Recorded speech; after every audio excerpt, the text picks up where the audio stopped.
Hey guys, welcome to another look at the Truckers Ministry. I hope you had a wonderful week this week. I can say it for me personally, it's been a very stressful and just frustrating week, but everybody has weeks like that, right? A couple of quick announcements before we start. First and foremost, I apologize, I did not have that Truckers workout program ready this week. Took a little bit longer to put together than I thought, and unfortunately didn't allow myself enough time to do that, so I apologize for that. And yeah, a quick update with the owner op stuff. It's been interesting.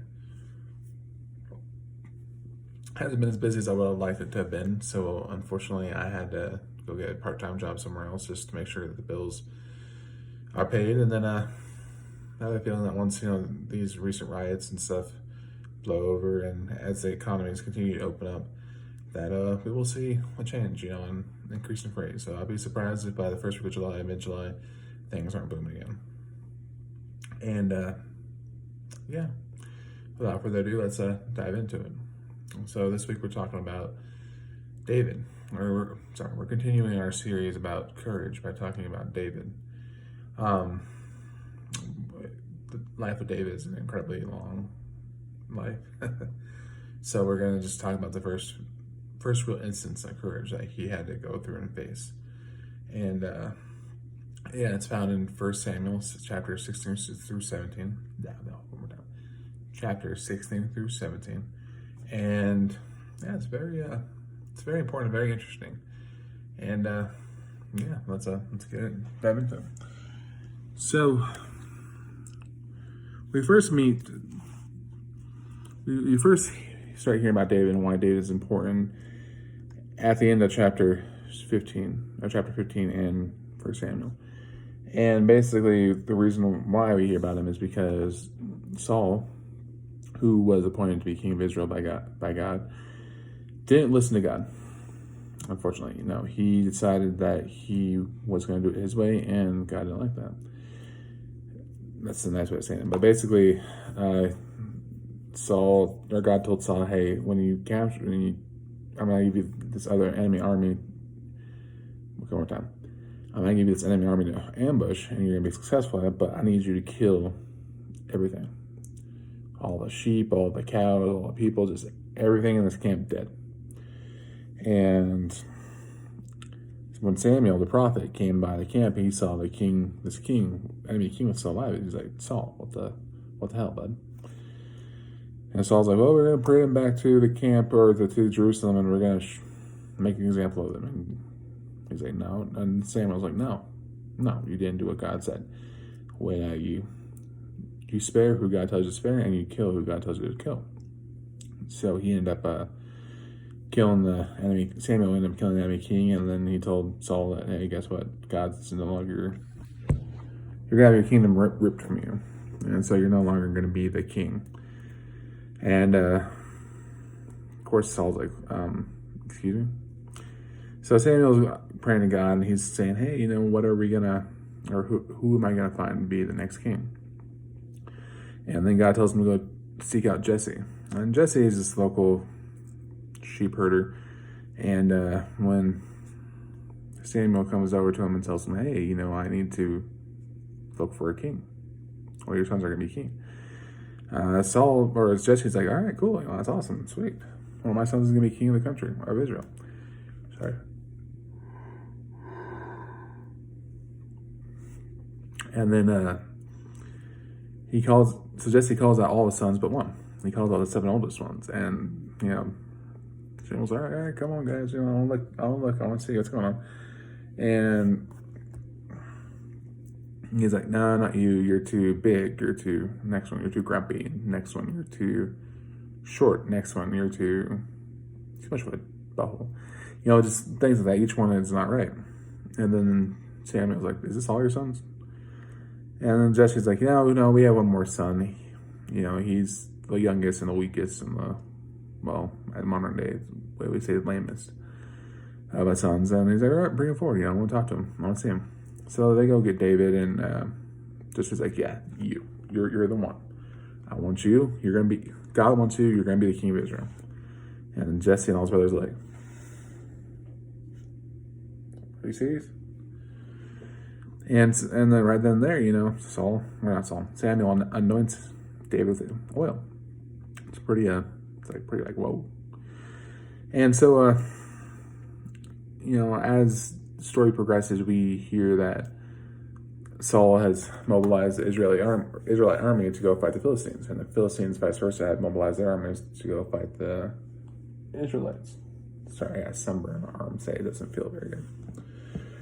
And so they're they each, so there's like this valley in between, and the Philistines on one side, and you got the Israel army on the other side, and they're just they're getting ready for battle. They're squaring off, and then you have this big Hulk-like man, Goliath. This, I'm a big guy. I'm 6'6", and 365 pounds. I'm a big guy. This guy will make me feel small. This guy is absolutely just giant, and especially back then too, because you can count people back then were actually pretty small compared to today. And so you get a big hulking dude who he's like, all right, he's like, come on, is there not a champion of Israel who can take me on?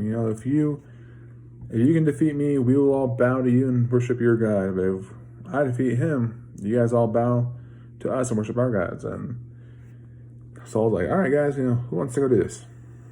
And all the men in Israel, the army, are like, no, not going to happen. And and then this goes on for a little while. Every day Saul comes out, it's like, are you guys, not Saul, Goliath comes out, are you guys cowards? Who's the coward today? Who wants to come fight me? Are you guys going to still be the pusses we know you are? And then one day Jesse, he's like, hey, David, come here. Hey, your brother, a couple of your brothers are in the army right now. Yeah, I'm sure they're missing home. We had your mom cook up a nice meal for them. Their favorite meal. I want you to go bring it to them while they're at camp. Lift their spirits. So David's like, yeah, sure, not a problem. I can do that. I'm happy to help. Happy to do it. And he gets there, and at the worst time, he sees what's going on, and all of a sudden he sees this hulking man do the same routine. It's like, your God is this, your God is weak, your God is false, your God is nothing compared to our gods. And David's like, guys, are you not going to do anything? Like, you're going to let him talk to our God that way? Are you serious? And his brother's like, dude, do you not see the size of that dude? We won't last 5 seconds. That guy's going to whoop our ass. And, without thinking about it, David, he's like, well, I'm going to do it. I'll fight him. And everyone's like, dude, you're like 2 feet tall. Like, you're not going to be able to take him on. But he's the only one who's willing to go fight. So Saul overhears about David wanting to go do this. And he's like, all right, I'm going to give you a chance. So I'm going to give you my armor. Keep in mind, at this time, David has to be between 13 to 16 years old. He's still a kid at this point. And Saul, full-grown man, gives David his armor, and then the armor is just too big for him. It doesn't fit. His sword is too heavy for him, and it just doesn't work. He's just like, yeah. Saul, I appreciate your help with this. It's not gonna happen. Sorry. Sorry, I keep yawning. I unfortunately haven't slept very good the last few nights. So he's sitting there, and Saul's like, yeah, we may have a problem with this. And David's like, I appreciate you doing this. And Saul, but you know what? I'm going to do it my way. And so he walks up and he says, Saul, I challenge you to the duel. Let's do this. Name the time and the place. I'll fight you right now. And Goliath's like, are you guys serious? You're going to send this punk ass kid to come fight me? Is this really the champion of Israel? Your champion? This little dweeb of a kid? And I was like, well, you know what? Deal's a deal. I beat him, you bow to our gods. You become our servants, So it's like, yeah, it's a cakewalk, right? This little punk ass kid. So so they're talking, they're doing their thing, and Saul's, flexing his muscles. He's like, yeah, look, David, look who you're coming against. You're coming against this guy, yeah. And keep in mind, Goliath, like I said, he's a massive, massive dude. His sword weighs 50 pounds. And keep in mind, I'm guessing, I unfortunately do not quite remember off the top of my head how much, or I didn't write it on the notes. I should have. how much the sword weighed. But it is a heavy, heavy sword. And keep in mind, swords traditionally weighed maybe like 5 pounds tops. They weren't very heavy, but the sword is massive. So he's sitting there, it's like, yeah, itching for some blood today, Yeah, we got this. And then David, he comes out with a sling. And for those who don't know, a sling is just like this. Has a string. Here, you know what? Here, I'll draw a quick diagram of it for you so you guys can see. So it's a string that has a little pouch on it that people can put a rock or piece of lead or something in there, right? All right, sorry. So I know it's not the best drawing, but this is what a sling kind of looks like. So you have this end, this is a little loop that you loop around your finger. You got the pouch that you put the projectile in, and you got this end that you hold in your hand. So at the end of it, you have it around your finger. This loop down here with the rock. You have it around here, and you swing around, and you let go one side, and it just sends a rock flying. This was actually a very common weapon for, it's a very common weapon for shepherds and people like that, because you can send a rock flying at hundreds of miles an hour.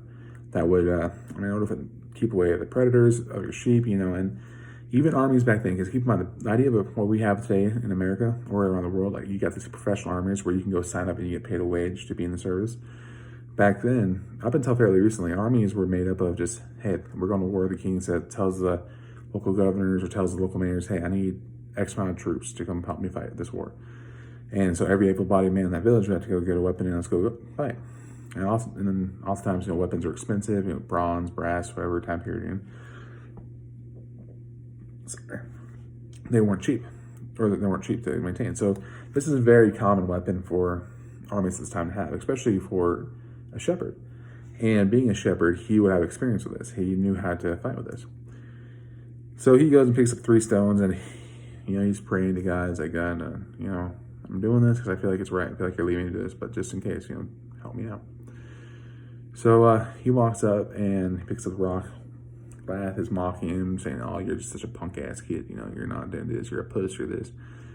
Your God's nothing." And then David takes a sling, whips it around, and clocks David like right here between the eyes. Oh, no, sorry. David clocks Goliath right here between the eyes. And sure enough, that's exactly where his helmet was going like this. Clocked him right where his helmet didn't even cover his face. And knocked his big butt out. And ended up, and of course the Philistines are like, and the Israelites are like, everyone's just like, what the hell did we just see? And then David walks up, and keep in mind, he's a scrawny little punk kid, picks up Goliath's sword and chops off Goliath's head as a sure sign of victory. It's like, here's his head, guys. Boy, what you got? What you coming? You want to bring it? Go on, bring it on. We got God on our side. We'll whoop you. Bring it on. And the story continues, obviously, but the reason why I'm bringing this up is because it is a sure sign of courage right here. Oftentimes in our lives we get intimidated by things. When we're kids, we're intimidated by the bully on the bus or the bigger guys on the football team that would knock us on our butt every time they got a chance. Or as we grew up, as we become adults, we're intimidated by things out of control, like rent money. We're intimidated by rent money. We're intimidated by making sure we have money in the bank. We're intimidated by all these factors that oftentimes prevent us from being more than we are. So, for example, if you want to be a business owner, unfortunately, I understand what's going on right now. It kind of sucks as a business owner, but kind of intimidating, kind of sucks. But one more time. Sorry, mine got a little scattered there. You get a little intimidated, you get a little scared, and you start overthinking. And unfortunately, at the end of the day, you don't do anything. You just don't fall through, and you let those fears and let those doubts cloud your mind, and you don't trust God. And then at the end of the day, you're in the same hole you were always in. But then you have the audacity. Unfortunately, people, I've been in this boat too, so I'm not just knocking on you guys. we have often the audacity to blame God for our situation, for our problem. And it sucks because, God's like, guys, I've given you the tools to do what you need to do. Just trust me. Trust me, I'm going to make this work out in the end. I know it's scary. I know it sucks, but you need to have trust. And as I did, he probably was scared out of his mind. He's like, God, if you're not with me, this doesn't work out. I just got my ass whooped. And everyone's screwed over. And it's like, if David, this scrawny punk-ass kid, can step forward, trust God, not only trust God that he made him the king of his country, but trust that God's going to deliver him and save him from this massive, mighty army and this hulking Adonis of a man. And then not only that, but end up whooping his ass, kicking his butt, and winning. What can God do for you? What can God do in your life? If David can trust him, and that's 2,000, 3,000 years later, you can still trust God. You can still, 2 to 3,000 years later, it's still as relevant back then as it is today, or it's still as relevant today as it is back then. If you're walking, in your valley of the shadow of death, if you're just scared shitless with what's going on next, I know I'm using a lot more language than I usually do, and I apologize, but if you are scared to death with what's going on in your life, job issues, personal issues, relationship, family, whatever it is, or if you're scared to take that next step to better your life, if you're just terrified, you need to trust God. And it's one of those things where it's just like having the courage to do what others don't. Because I'm sure, David, when he was walking out there to go kick Goliath's butt, there's people in the Israelite army that were giving him grief and giving him a hard time. It's one of those stories, right? Where there's a story where, why is it crab tanks, aquariums don't have lids on them? Crabs can be mobile. You hear about the coconut crab climbing up in trees and taking coconuts out. Why is it that a crab tank doesn't need a lid? And it's a very interesting answer.